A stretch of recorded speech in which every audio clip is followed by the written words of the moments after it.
నమస్తే. Welcome to Andhraprabha. This is Tejaswi. దేశ రాజకీయాల్లో మరోసారి ప్రియాంక గాంధీ పేరు మార్మోగిపోతుంది.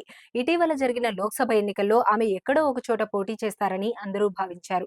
కానీ ఆమె ఎక్కడి నుండి కూడా పోటీ చేయలేదు. కానీ ఇప్పుడు ఆమె ఎన్నికల్లో పోటీ చేసేందుకు సమయం ఆసన్నమైనట్లు తెలుస్తోంది.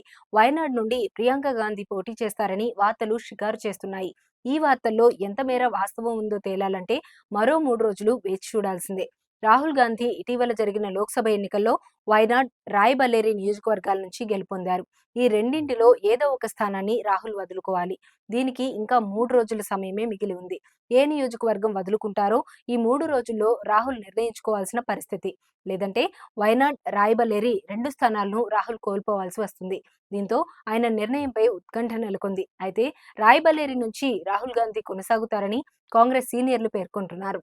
జాతీయ రాజకీయాల్లో యూపీకి ఉన్న ప్రాధాన్యత దృష్ట్యా రాహుల్ రాయ్‌బరేలీ నుంచే లోక్సభకు ప్రాతినిధ్యం వహిస్తారని తెలుస్తోంది. ఈ నేపథ్యంలో వయనాడ్ నుండి ఎవరు పోటీ చేస్తారనేది చర్చనీయాంశంగా మారింది.